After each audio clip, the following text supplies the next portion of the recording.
દિવસ આથમવાની તૈયારી થઈ ગઈ છે અને વાંઢનો મોવડી હાથીઓ કાંબલ્યો છે એને મેલ ખાયું માથે બાંધ્યું તું સોડીને આમ કરીને ઊંચું કરીને જેમ વાંભ કરે ને એમ હાકલો કર્યો, બધાય માલધારી ઉભા ગયા. બોલો ભાઈ, તેથી હાથીયા કાંબલ્યા એટલું કીધું કે બાપ આજની રાત અહીં રોકાઈ જાય ને કાલનો દી ઉગે ને જ્યાં માતાજી સામુંડા લઈ જાય છે ને આપણા અંજળ હશે ને ત્યાં વ્યા જઈશું. બધાય માલધારી પોતપોતાના ઉછાળા હેઠે ઉતારી માલધારીની બાયુ, રબારીની બાયુ, ભરવાડની બાયુ ત્રણ પાણાના માળીંગા કરી અને જે કાંઈ રાતી બુરીઓ ઝાડનો લોટ હતો ને એના રોટલા મંડી ગયા ઘડવા. પણ અજાણી ધરતી, નહીં હગા નહીં વાલા, રાત તો રહી ગયા બાપ, રાત રહી ગયા. વેલું ભડકલું થયું. જુનાગઢ ની માલપા એ વખતે 12મી બાબરી 13મી ટોપીનું રાજ હાલે, મોમેડિયન મુસલમાની રાજ સાહેબ. અને એના કામદાર 5 ઘોડે અસવારો વેલા પરોડીએ નીકળેલા સીમાડાની માથે ઘોડાને ખેલવવા માટે.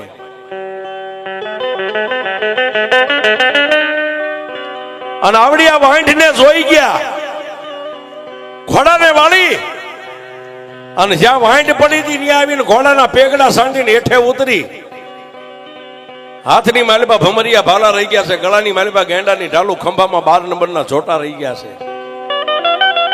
અને તેથી જ્યાં ઉછાળા હતા ત્યાં આવીને એટલું કીધું કે આ કોના ઉછાળા છે? અને સાહેબ ઈ સમયની માલપા જે હેંજા મર્યાદા હતી ને, કે નેહડાની માલપા જે વડો હોય ને ઈ જ બોલે, ઈ જ થાય. એટલે હાથીઓ કાંબલ્યો ઉભા થઈને એટલું કીધું, ભાઈ ઉષાળા અમારા છે, અમે પરદેશી માલધારી છીએ, અમારા દેહમાં દુકાળ પડ્યો છે એટલે દુકાળ ઉતરવા માટે આવ્યા છે. કે તારું નામ? મારું નામ હાથીઓ છે, કાંબલ્યો મારી અટક છે. ઓહો સાહેબ, 5 ઘોડે અસવારો હતા, એમાં 2 ન્યા રોકાણા, 3 ઘોડે અસવાર મારતા ઘોડે ક્યાં ગયા? જુનાગઢ ની માલપા થઈ. અને જેનો હુકમ હાલતો એને કીધું, મહારાજ અત્યારે આપણા જુનાગઢ ની માલપા રજવાડામાં એવો નિયમ હાલે છે, કોઈ પણ પરદેશી માલધારીને આપણા સીમાડાની માલપા રાત રહેવું હોય તો રાજના ચોપડે એનું નામઠામ લખાવવું પડે. પણ આજે એક પરદેશી માલધારી આવ્યો છે, 25 તારીખ ઘરનું નેહડું છે, રબારી છે, ભરવાડ છે, આપણા ચોપડે નામ લખ્યા વગેરે આપણા સીમાડામાં રાત રોકાણા છે. ત્યારે પોતાના રજવાડાની માલપાથી હુકમ છૂટ્યો કે જાઓ. ઈ નેહડાની માલપા જે વડો હોય ને એને 5 મોડીએ બાંધીને જુનાગઢની માલપા લેતા હો, મારે એને જોવો છે. અને સાહેબ 3 ઘોડે અસવાર મારતા ઘોડે પાછા આવ્યા, સીમાડે જ્યાં વાંઢ પડી હતી ત્યાં આવ્યા.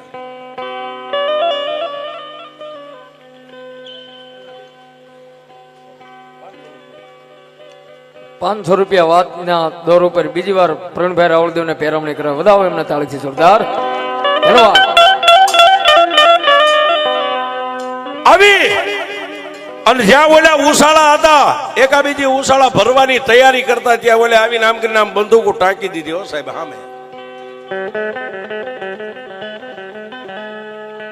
ઉષાળા ફરતા 5 ઘોડે સવાર ભરી બંદૂક આમ બંદૂકો ટાંકી દીધી. એકય અહીંથી જો એક ડગલું હેલ્યા તો આ તમારી હગી નહીં થાય. અને સાહેબ ઈ સમયે માલધારીની જે મોળી હાલત હશે ને સાહેબ, આ અત્યારે ઠાકરની કૃપા છે ને કાંઈક ગઈડિયાનું પુનાય છે સાહેબ. આ ફરવા 4 વ્હીલ ગાડીઓ છે, હે એ સમયે આ કાંઈ નતું બાપ. સામે હાથીઓ કાંબલ્યો ઉભો છે ને, લાકડીયું પડે માલધારી પગમાં પડીને એટલું કીધું, બાપજી તમારી અને તમારી સામુંડની જ્યાં જ્યાં રજા ડગલે પગલે એને યાદ કરીને તમે કયો નહીં અમે હાલ્યા છે. આ કાળા મોના ધણી આવ્યા છે, હમણાં ઢહીડીને બધાને લઈ જાય છે જુનાગઢની માલપાને કાળા ગ્રહની કેદમાં પૂરી દે છે. તમારી સામુંડને યાદ કરો બાપ. પણ સાહેબ હાથિયા કાંબલે આગળ હાલીને એટલું કીધું કે ભાઈ જે કઈ કેવું હોય મને કહેજો, પણ આ નેહડાની માલિપા ઉષાળાની માલિપા કોઈને લાંબી આંગળી ન કરતા. 5 ઘોડે અસવાર હતા, એમાંથી 2 હેઠા ઉતરી અને 5 મોડીએ બાંધી અને હાથિયા કાંબલાને એટલું કીધું કે તને પાવર કોનો સાટલો બધો? અમારા રાજની માલિપા એટલો હુકમ હાલે, કોઈ પણ પરદેશી માલધારીને રાત રહેવું હોય અમારા સીમાડાની માલિપા તો પેલા રાજની માલિપા રજા લેવી પડે, ચોપડામાં નામ ઠામ લખાવવું પડે. અહીં કોની રજા લઈને આટલા બધા માલધારી અહીં પડ્યા છો? ત્યારે સાહેબ જેને જેનો પાવર હતો ને હાથિયા કાંબલે એટલું કીધું કોઈની રજા ન હોય, રજા તો મારી સામુંડ સિવાય કોઈની ન હોય.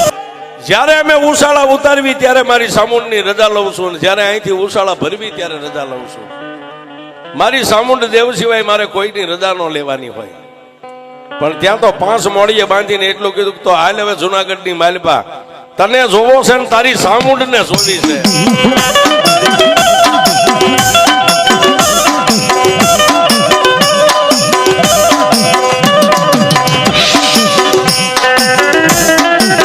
આવડાયા હાથિયા કાંબલાને લાવ્યા જુનાની માલિપા.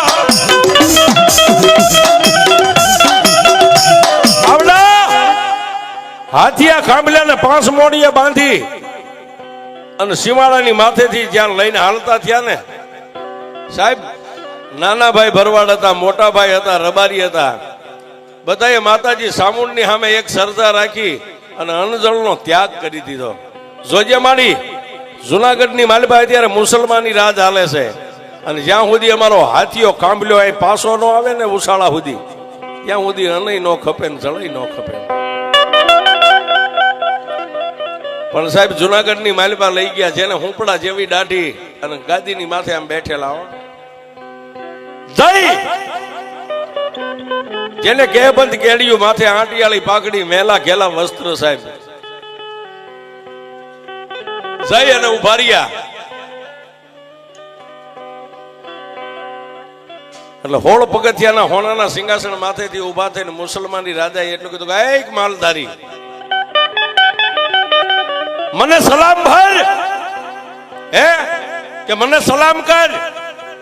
પણ સાહેબ એકલો હતો ને, એને એક જ ડર હતો કે સાઉન્ડ સિવાય કોઈથી બીતો નતો. સાહેબ મને સલામ કર. પણ સાહેબ 5 મોડીએ બાંધેલો છતાંય એને એટલું કીધું તું જે હોય તે સલામ કરું તો મારી સામુંડ ને કરું, સિવાય બીજાને ન કરું. હું જીવું ને ત્યાં સુધી છેલ્લા સુવાસે મારી સામુંડ સિવાય કોઈને નમ્યો નથી ને કોઈને નમીશ નહીં. બાકી તમે મને અહીં લાવ્યા છો એનું કારણ શું છે? પણ ત્યાં તો સાહેબ 16 પગથિયાના હોનાના સિંહાસન ઉપરથી હુકમ છૂટી ગયો. સામુંડ કોણ? કારણ કે મુસલમાની રાજા હતો સાહેબ, કોઈ દેવદેરાને માને નહીં. કે સાઉન્ડ મારી 71 પેઢીના વડવાની કમાણી છે, અને ઠેઠ મારવાડની માલિપાથી એની રજા લેતો લેતો અહીં સુધી આવ્યો છું. અને તેથી મુસલમાની રાજાએ એટલું કીધું તને દુઃખ પડે તો તારી સામુંડા આવે. તેથી હાથિયા કાંબલે એટલું કીધું મહારાજ એ તો ખરે ખબર્યું પડે સામુંડા આવે કે ન આવે. કેવડો વિશ્વાસ છે સાહેબ, મુસલમાની રજવાડાની માલિપા એકલો માણા. અને તેથી મુસલમાની રાજાના મોઢામાંથી હુકમ છૂટી ગયો કે જાવાને ફાંસીના માસડે સડાવી દો. આજ મારે એની સામુંડ ને જોવી છે, એની સામુંડ કેવડી છે ને ક્યારે કેમ આવે છે એ મારે જોવું છે. જાવ જાવ અને ફાંસીના માસડે સડાવી દો. અને સાહેબ 5 મોડીએ બાંધ્યો તો એમનામ સિપાહીઓએ ઢહડીને ઉપાડ્યો. પણ ડગલે સામુંડા પગલે સામુંડા, ડગલે સામુંડા પગલે સામુંડા. અને ફાંસીના માસડે સાહેબ આમ લટકાડવાની તૈયારી, ગાળીઓ આમ ડોકમાં નાખ્યો ને ફાંસીનો માસડે. ત્યારે એટલું કીધું કે એ કાળા મોની ધણિયાણી, તારે મને આ દી દેખાડવા હતા ને તો તારે ગીર સુધી તારે મને લાવવો નતો. કાં તો મારા બાપ હીરિયા કાંભલ્યાની કમાણી ખૂટી ગઈ, અને કાં તો સામુંડા આજ તો પગે પાંગળી બની ગઈ હોય.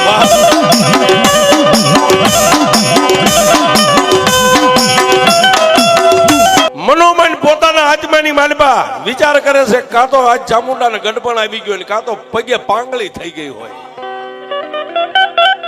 અને કાં તો આ મુસલમાની રાજા જે સુબો રહ્યો ને એનાથી મારી ચામુંડા બી ગઈ હોય, નહીતર એના મોઢામાંથી અવાજ ન થવા દે સાહેબ. આટલું જ્યાં બોલ્યા ને સાહેબ, ફાંસીના માસડે કાંગરાની માથે હમળીનું રૂપ લઈને આવ્યો સાહેબ, હમળીનું રૂપ લઈને. અને હમળીના મોઢાની માલપાથી અવાજ નીકળ્યો કે હે હાથિયા, હાથિયા તો મને ચામુંડને એમ કહેશ કે બુઢી બની ગઈ, મારા પગમાં હાલવાની હેલ ન રહી. હવે કહી દે મુસલમાની રાજાને હુકમ કરી દે, ફાંસીના માસડો કહેવા વાળા કહે અહીંથી ઉડી અને એક સાસ મારી જો ફાંસીનો માસડો નો તોડી નાખો તો હિરિયા કામલેની ચામુંડા